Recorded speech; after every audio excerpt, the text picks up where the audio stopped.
Damos gracias a Dios por un nuevo día más de vida y continuamos con nuestra sección de profecías sobre el nacimiento del Señor Jesucristo. El día de hoy bajo el tema Heredero del trono de David. Y vamos a mirar en el segundo libro de Samuel, capítulo 7, versos 12 al 16, que dice: Y cuando tus días sean cumplidos y duermas con tus padres, yo levantaré después de ti a uno de tu linaje, el cual procederá de tus entrañas, y afirmaré su reino. Él edificará casa a mi nombre, y yo afirmaré para siempre el trono de su reino. Yo le seré a él padre, y él será a mí hijo. Y si él hiciere mal, yo le castigaré con vara de hombres y con azotes de hijos de hombres. Pero mi misericordia no se apartará de él, como la aparté de Saúl, al cual quité de delante de ti. Y será afirmada tu casa y tu reino para siempre delante de tu rostro, y tu trono será estable eternamente. Nos encontramos ante una porción maravillosa que nos recuerda un pacto que hizo Dios mismo con el rey David, y donde le da una promesa maravillosa, la promesa de donde saldría el Mesías, el Señor Jesucristo, aquí en la tierra. Y podemos notar que en el capítulo 7 encontramos una conversación especial entre el rey David y el profeta Natán. Parafraseando el texto, el rey se encontraba ya en su palacio, ya estaba descansando de todo el trabajo de guerras y de conquistas. Y dice la Biblia que Dios le había dado paz para con sus enemigos. Así que él se encontraba ya en su palacio. Y haciendo un análisis personal, el rey David le dice al profeta Natán: bueno, yo habito en una casa de cedro, pero el arca de Dios está entre cortinas. El profeta Natán simplemente le da la razón al rey y le dice, le aconseja que haga todo lo que está en su corazón, porque Jehová está con él. Sin embargo, esa noche, Dios, en su eterna misericordia y amor, se le revela al profeta Natán y le manda una razón al rey David.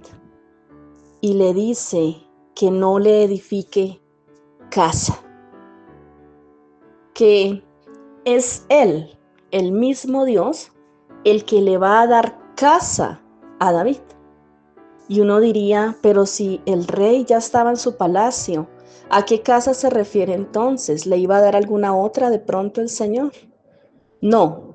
Cuando analizamos el texto, el término casa a la que se refería Dios es dinastía real duradera.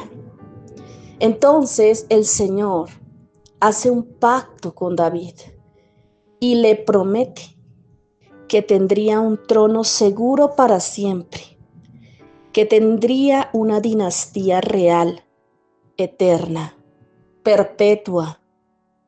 ¿Por qué? Porque le había agradado en su corazón. Recordemos que la palabra de Dios nos dice que el pueblo de Israel pidió un rey, y Dios en su misericordia permitió que Saúl fuera rey. Pero Saúl nunca se sujetó a las instrucciones de Dios a través del profeta Samuel, sino que hizo su voluntad y menospreció el direccionamiento que Dios le dio. Que Dios nos guarde de menospreciar el direccionamiento que el Señor nos da a nuestra vida. Que Dios nos guarde de menospreciar su palabra y sus promesas, porque Él sí o sí cumplirá sus promesas y cumplirá su palabra que nos ha dado para nosotros. Pero el rey Saúl no obedeció a Dios y no siguió la instrucción. Y allí en el primer libro de Samuel, capítulo 13, verso 14, nos dice: mas ahora tu reino no será duradero, hablándole a Saúl.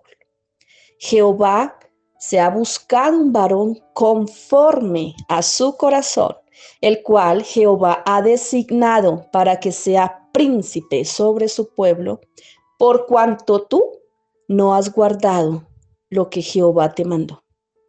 Allí estaba el profeta Samuel hablándole de parte de Dios a Saúl. Pero lo hermoso aquí es que el Señor escoge a un hombre sencillo, a un pastor de ovejas. Envía el Señor a Samuel, estando allí en la casa de Isaí, y empieza a ver a Samuel todos los hermanos de David, y tal vez veía su porte elegante, su porte militar, su apariencia de imponencia tal vez y de poder. Pero el Señor le dice al profeta Samuel, no mires su parecer, ni a lo grande de su estatura, porque yo lo desecho. Porque Jehová no mira lo que mira el hombre, pues el hombre mira lo que está delante de sus ojos, pero Jehová mira el corazón. Entonces enviaron a llamar a David, que se encontraba pastoreando las ovejas de su padre Isaí. Y de detrás de las ovejas lo trajeron frente al profeta Samuel, y allí lo ungió como rey de Israel. Y nosotros tal vez conocemos el resto de la historia. Y venimos aquí al segundo libro de Samuel 7, donde ya David descansaba de toda su labor en guerras, y donde Dios, en su eterna misericordia, le había dado victoria. ¿Por qué? ¿Porque era el rey perfecto? No, porque era un hombre conforme a su corazón. Y en el Salmo 51 podemos ver la clase de oración que hacía David. David simplemente pedía misericordia y piedad a Dios. Le pedía que borrara sus rebeliones, le pedía que lo lavara más y más de su maldad, que lo limpiara de su pecado. Y es un ejemplo para nuestra oración personal también. ¿Cómo estamos orando al Señor? ¿Le estamos mandando a Dios qué tiene que hacer acaso? ¿O simplemente, como David, estamos reconociendo que somos rebeldes, que somos pecadores, que pecamos contra el cielo, que pecamos contra Dios, que hacemos lo malo delante de sus ojos? Esa era la oración de David. David reconocía de dónde había salido. Él no se estaba ufanando de que ahora era rey, no. Él decía, como lo dice allí el Salmo 51, en maldad he sido formado y en pecado me concibió mi madre. Pero reconocía lo poderoso del Señor y le pedía en el verso 10, crea en mí, oh Dios, un corazón limpio y renueva un espíritu recto dentro de mí. En esta oración, el rey David no le estaba pidiendo al Señor carros, no le estaba pidiendo al Señor más palacios, no le estaba pidiendo al Señor casas. Le estaba pidiendo al Señor que lo limpiara, algo que él mismo no podía hacer. Igual que nosotros mismos no podemos autolimpiarnos, porque es a través de la sangre de Cristo que Dios nos limpia del pecado y de la maldad, porque Cristo ya venció por nosotros. Nosotros somos incapaces de limpiarnos. Es el Señor en su misericordia el que nos lava con su santa sangre, el que nos limpia del pecado y el que nos hace más que vencedores y el que nos dice que sí podemos estar por encima del pecado y dominarlo. Así que ese hombre con ese corazón fue el que Dios escogió y con el cual Dios hizo un pacto. Y es el pacto davídico por el cual el Señor Jesucristo vendría y se materializaría en carne, en hueso y sangre en la tierra. a través de este linaje. Pero ¿cómo? De pronto nos preguntamos. Si vemos toda la genealogía de David, de ahí en adelante, después que tiene a Salomón y Salomón tiene a su otro hijo, y viene toda una genealogía hasta José, el esposo de María. Nosotros sabemos que José no era el padre biológico del Señor Jesucristo, pero Dios es tan hermoso y tan detallista y tan respetuoso que permite que José adopte a su hijo Jesús como legítimo hijo suyo en la tierra, culturalmente en el pueblo de Israel.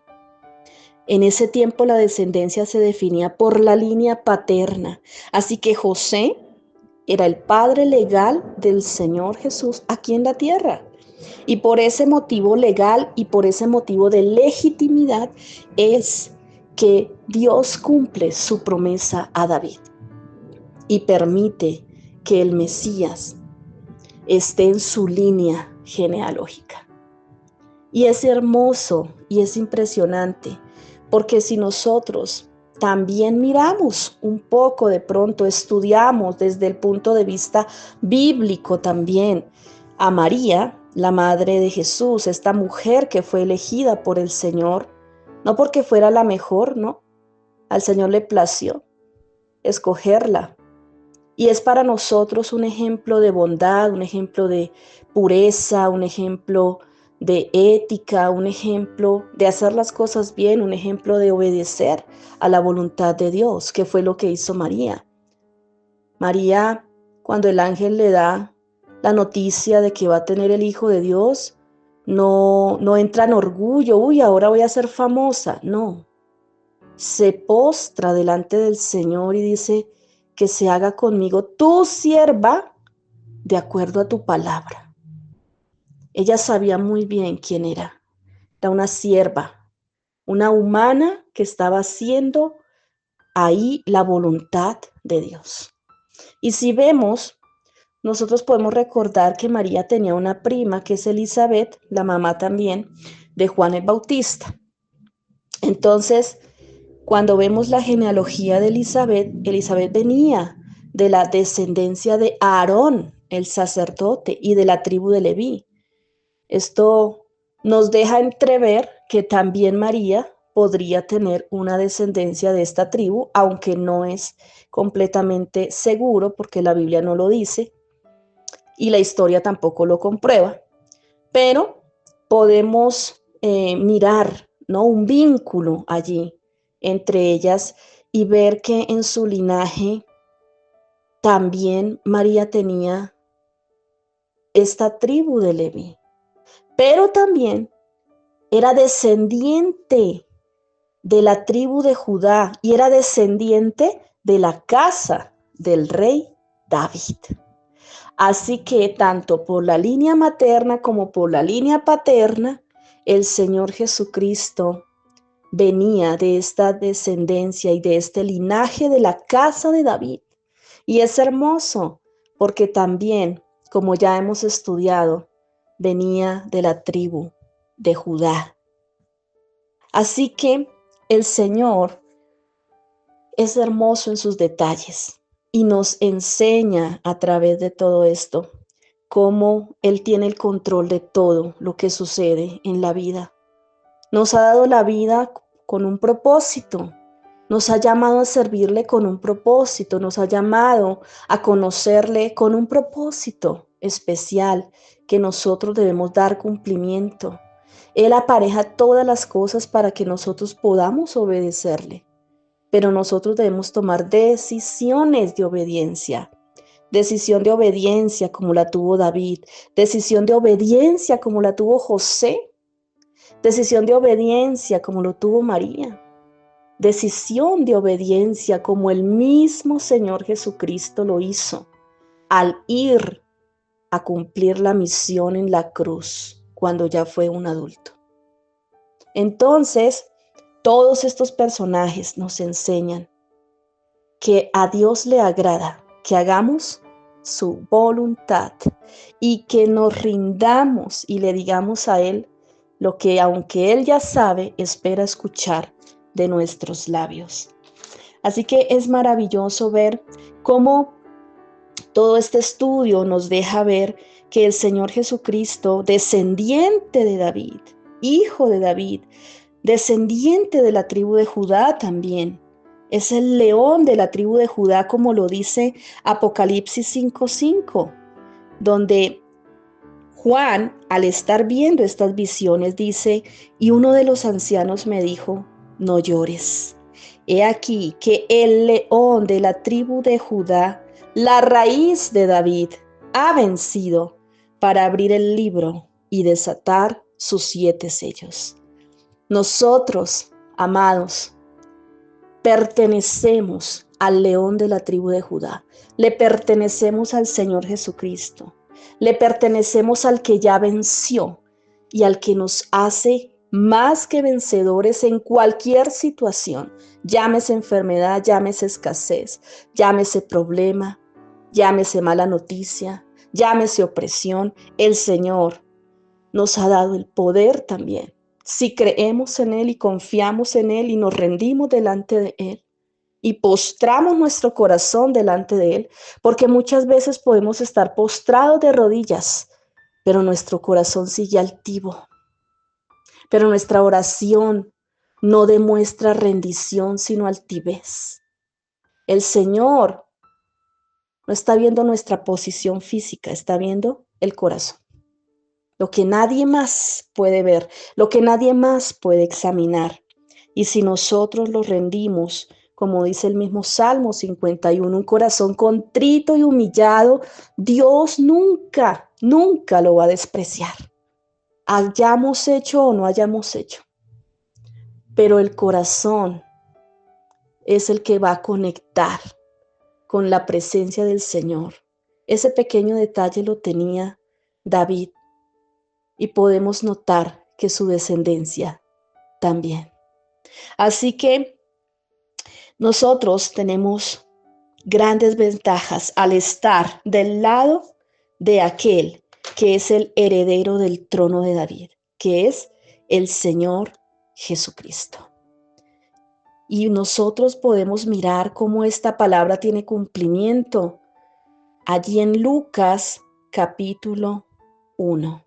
Versos 32 y 33 nos dice, hablando del nacimiento de Jesús, este será grande y será llamado Hijo del Altísimo, y el Señor Dios le dará el trono de David, su padre, y reinará sobre la casa de Jacob para siempre, y su reino no tendrá fin. El poder de Dios es maravilloso y es infinito. Él cumplió su promesa. Aún si nosotros recordamos lo que dijo a través del profeta Isaías allí en el capítulo 9, versos 6 y 7, cómo tiene cumplimiento. Dice la palabra allí, porque un niño nos es nacido, hablando del Señor Jesucristo. Hijo nos es dado, y el principado sobre su hombro, y se llamará su nombre admirable, consejero, Dios fuerte, Padre eterno, príncipe de paz. Lo dilatado de su imperio y la paz no tendrán límite sobre el trono de David y sobre su reino, disponiéndolo y confirmándolo en juicio y en justicia desde ahora y para siempre. El celo de Jehová de los ejércitos hará esto. El Señor, en su amor, en su poder, en su misericordia, en sus planes perfectos y eternos, cumplió la promesa e hizo que sus hijos, el Señor Jesucristo, naciera a través de la línea davídica. Y podemos hoy darle muchas gracias, porque también nos ha adoptado a nosotros como sus hijos, así como una vez José adoptó al Señor Jesús y lo hizo legítimo. Ahora nosotros en Dios somos adoptados a través de la sangre del Cordero, a través del poderoso Señor Jesucristo y su obra redentora. El Señor nos ha adoptado, nos ha injertado en su familia, nos ha dado la oportunidad de estar ahí con Él, de conocer que es su reino, que su reino es paz, que su reino es libertad, que su reino es sanidad, que su reino es restauración, que si Él ha dicho algo, lo va a cumplir, que si ha salido de su boca una palabra, esa palabra no vuelve al vacía, esa palabra se cumple, sí o sí se cumple, y podremos ver su gloria en los tiempos perfectos y ya señalados por el Señor. Padre, te damos muchas gracias en este día, Señor.